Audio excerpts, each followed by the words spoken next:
Hello friends, ಎಲ್ಲರಿಗೂ ನಮಸ್ಕಾರಗಳು. ಎಲ್ಲರಿಗೂ ಸ್ವಾಗತ.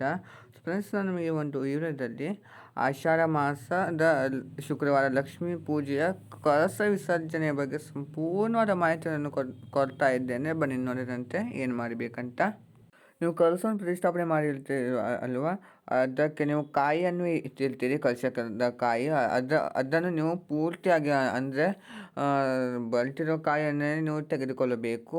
ತುಂಬ ನೀರನ್ನು ಬಿಡುವಂಥ ಕಾಯಿಯನ್ನು ನೀವು ಕಳಶಕ್ಕೆ ಇಟ್ಟು ಪೂಜೆ ಮಾಡಿದರೆ 4 ವಾರಗಳು ಸಹ ನೀವು ಅದೇ ಕಾಯನ್ನು ಇಟ್ಟು ನೀವು ಪೂಜೆ ಮಾಡ್ಕೋಬೋದು. ಒಂದು ವೇಳೆ ನೀವು ಪ್ರತಿ ವಾರ ಒಂದೊಂದು ಕಾಯನ್ನು ಇಟ್ಟು ಪೂಜೆ ಮಾಡ್ತೀರಿ ಅನ್ನೋದಾದರೆ ಆ ಥರ ಸಹ ನೀವು ಮಾಡ್ಬೋದು. ಆದರೆ ನೀವು ಕಳಶಕ್ಕೆ ಇಟ್ಟಿರುವಂಥ ಕಾಯಿ ಮಾತ್ರ ನೀವು ಸ್ವೀಟೇ ಮಾಡಬೇಕು, ಬೇರೆ ಏನೂ ಸಹ ನೀವು ಮಾಡೋದು ಬರುವುದಿಲ್ಲ. ಇದನ್ನು ನೀವು ನೆನಪಿನಲ್ಲಿ ಇಟ್ಕೊಳ್ಳಿ. ಹಾಗೆ ನಾನು ಒಂದೇ ಕಾಯನ್ನು ಇಟ್ಟು ನಾನು ಪೂಜೆ ಮಾಡ್ತೇನೆ ಪ್ರತಿ ವಾರ ಸಹ. ನಾನು ಅದೇ ರೀತಿ ಮಾಡುವಂಥದ್ದು. ಹಾಗೆ ನೀವು ಬಂಗಾರವನ್ನು ಹಾಕಿರ್ತೀರಿ, ಅದನ್ನು ನೀವು ಒಂದು ಸಲ ಹಾಕ್ಕೊಂಡು ನೀವು ಒಂದು ಬೀರಿನಲ್ಲಿ ಎತ್ತಿರಿ.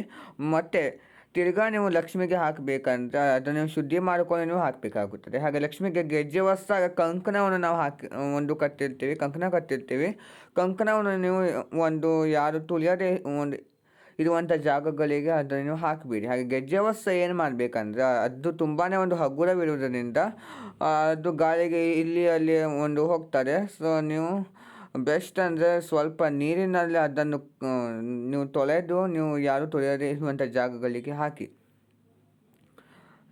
ಹಾಗೆ ಹೂಗಳನ್ನು ಸಹ ಯಾರು ತೊಳೆಯದೇ ಇರುವಂಥ ಜಾಗಗಳಿಗೆ ಹಾಕಿ. ಪ್ರಸಾದ ಎಲ್ಲ ನೀವೇ ಸ್ವೀಕರಿಸುತ್ತೀರಿ, ಪ್ರಸಾದ ಹಣ್ಣುಗಳು. ಹಾಗೆ ಒಡೆದಿರುವಂಥ ಕಾಯಿಯನ್ನು ನೀವು ನಿಮ್ಮ ಮನೆಯ ಸಾತ್ವಿಕ ಅಡುಗೆಗಳಿಗೆ ಅದನ್ನು ನೀವು ಹಾಕಬಹುದು. ಹಾಗೆ ಕಳಶದ ಕೆಳಗೆ ಅಕ್ಕಿಯನ್ನು ಇಟ್ಟಿರ್ತೀರಿ, ಅದನ್ನು ನೀವು ಸಾತ್ವಿಕ ಅಡುಗೆ ಮಾಡುವ ದಿವಸ ಅದನ್ನು ನೀವು ಹಾಕಿಬಿಡಿ. ಹಾಗೆ ಕಾಯಿಯನ್ನು ಇಟ್ಟಿದ್ರೆ ಕಳಶಕ್ಕೆ ಕಾಯನ್ನು ಇಟ್ಟಿರ್ತೀರ ಅಲ್ವಾ, ಅದನ್ನು ನೀವು ತೆಗೆದು ಗಾಳಿಗೆ ಇರಿ. ಏನಕ್ಕಪ್ಪ ಅಂತಂದರೆ ನಾವು ಕಳಶದಲ್ಲಿ ಇಟ್ಟಿರ್ತೀರಿ, ಅದು ಹಸಿ ಆಗ್ತದೆ. ಹಸಿ ತಕ್ಷಣ ನಾವು ಪ್ಯಾಕ್ ಮಾಡ್ಕೊಂಡು ಇಟ್ಟಿದ್ರೆ ಅದಕ್ಕೆ ಬೂಸ್ಟ್ ಬರ್ತದೆ. ಬೂಸ್ಟ್ ಬಂದಿದ್ರೆ ಮತ್ತೆ ನೀವು ಆ ಕಾಯನ್ನು ಇದನ್ನು ಬರುವುದಿಲ್ಲ. ಸೊ ನೀವು ಗಾಳಿಗೆ ಇಟ್ಟು ನಂತರದಲ್ಲಿ ಅದನ್ನು ಪ್ಯಾಕ್ ಮಾಡಿಕೊಂಡು ಎತ್ತಿರಿ. ನೀವು ಪ್ರತಿ ವಾರ ಅದೇ ಬ್ಲೌಸ್ ಪೀಸ್, ಅದೇ ಬಳೆಗಳು, ಹಾಗೆ ಕಾಯಿ ಅದನ್ನೇ ನೀವು ಪೂಜೆ ಮಾಡಿಕೊಳ್ಳಿ. ಹಾಗೆ ಸಪ್ರೇಟ್ ಅಂದರೆ ಕಂಕಣ, ಗೆಜ್ಜೆ ವಸ್ತ್ರ, ಹೂವು ಅದನ್ನು ಬೇರೆದಾಗೇ ನೀವು ಅದನ್ನು ಹಾಕಬೇಕು. ಹಾಗೆ ಕೆಲವರು ಕೇಳಬಹುದು, ನಾವು ಶುಕ್ರವಾರ ಕಳಸವನ್ನು ಪ್ರತಿಷ್ಠಾಪನೆ ಮಾಡಿದರೆ ಈ ಆಷಾಢ ಮಾಸದ ತನಕ ಹಾಗೇ ಇರಬೇಕಂತ. ಆ ರೀತಿ ಅಲ್ಲ. ನಾವು ಶುಕ್ರವಾರ ಬೆಳಿಗ್ಗೆ ಕಳಸವನ್ನು ಪ್ರತಿಷ್ಠಾಪನೆ ಮಾಡಿದರೆ ರಾತ್ರಿ ಅದನ್ನು ನಾವು ಕದಲಿಸಿ ಇರ್ತದೆ. ಶನಿವಾರ ಅದನ್ನು ನಾವು ತೆಗಿಬೇಕು. ಪ್ರತಿ ವಾರ ಸಹ ನೀವು ಇದೇ ರೀತಿ ಮಾಡಬೇಕಾಗುತ್ತದೆ. ಹಾಗೆ ತಿರ್ಗಿ ಶುಕ್ರವಾರ ಮತ್ತೊಂದು ಸಲ ನೀವು ಕಳಸವನ್ನು ಹೊಸದಾಗಿ ಪ್ರತಿಷ್ಠಾಪನೆ ಮಾಡಿಕೊಂಡು ಅದೇ ಕಾಯನ್ನು ಇಟ್ಟು ನೀವು ಪ್ರತಿಷ್ಠಾಪನೆ ಮಾಡಿಕೊಂಡು ಲಕ್ಷ್ಮೀ ಪೂಜೆಯನ್ನು ಮಾಡಬೇಕಾಗುತ್ತದೆ ಪ್ರತಿ ಶುಕ್ರವಾರ ಸಹ, ಅಂದರೆ ಆಷಾಢ ಮಾಸದಲ್ಲಿ ಬರುವಂಥ 4 ಶುಕ್ರವಾರಗಳಿಗೆ. ನೀವು ಕುಂಕುಮಾರ್ಚನೆ ಮಾಡಿರ್ತೀರ ಅಲ್ವಾ, ಆ ಕುಂಕುಮವನ್ನು ನೀವು ಪ್ರತಿ ದಿವಸ ಹಣೆಗೆ ಇಟ್ಕೊಳ್ಳುವುದು ತುಂಬಾ ಒಳ್ಳೆಯದು. ಹಾಗೆ ಕುಂಕುಮಾರ್ಚನೆ ಮಾಡುವಾಗ ತುಂಬ ಮಾಡಲಿಕ್ಕೆ ಹೋಗಬೇಡಿ. ಏನಕ್ಕಪ್ಪ ಅಂತಂದರೆ ಈಗ ಆಷಾಢ ಮಾಸ ಬಂತು, ಶ್ರಾವಣ ಮಾಸ ಬಂತು, ನಂತರದಲ್ಲಿ ನಾವು ಅಶ್ವಿನ ಮಾಸವನ್ನು ಸಹ ಆಚರಣೆ ಮಾಡ್ತೀವಿ.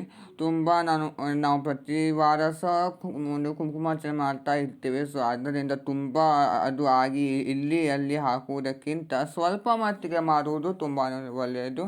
ತುಂಬ ನೀವು ಕುಂಕುಮಾರ್ಚನೆ ಸಹ ಮಾಡೋದು ಹೋಗಬೇಡಿ, ಅದು ವೇಸ್ಟ್ ಆಗ್ತದೆ. ಸೊ ನಾವು ದೇವರಿಗೆ ಮಾಡುವಂಥದ್ದು ಅಲ್ಲಿ ಸಹ ನಾವು ಹಾಕಲು ಹೋಗಬಾರ್ದು. ಸೊ ನೀವು ಸ್ವಲ್ಪ ಮಟ್ಟಿಗೆ ಮಾಡಿಕೊಂಡು ನಿಮಗೆ ಹಣೆಗೆ ಇಟ್ಕೊಳ್ಳುವುದರಿಂದ ನಿಮಗೆ ಇಷ್ಟಾರ್ಥಗಳು ಸಹ ಈಡೇರಿಸುತ್ತದೆ. ಅದು ನೋಡಿಲ್ಲ ಫ್ರೆಂಡ್ಸ್, ನಿಮಗೆ ಆಷಾಢ ಮಾಸದ ಶುಕ್ರವಾರ ಲಕ್ಷ್ಮೀ ಕಳಸದ ವಿಸರ್ಜನೆ ಹೇಗೆ ಮಾಡಬೇಕು, ಯಾವ ರೀತಿ ಅದನ್ನು ಪಾಲನೆ ಮಾಡಬೇಕು, ನಿಯಮಗಳನ್ನು ಅಂತ ಸಹ ತಿಳಿಸ್ಕೊಟ್ಟಿದ್ದೀನಿ. ಈ ವಿಡಿಯೋ ನಿಮಗೆ ಇಷ್ಟವಾದಲ್ಲಿ ಲೈಕ್ ಮಾಡಿ, ಶೇರ್ ಮಾಡಿ, ಕಮೆಂಟ್ ಮಾಡಿ. ಹಾಗೆ ಯಾವುದೇ ಕಾರಣಕ್ಕೂ ಪ್ಲೀಸ್ ನನಗೊಂದು ಸಬ್ಸ್ಕ್ರೈಬ್ ಮಾಡೋದನ್ನು ಮರೆಯಬೇಡಿ.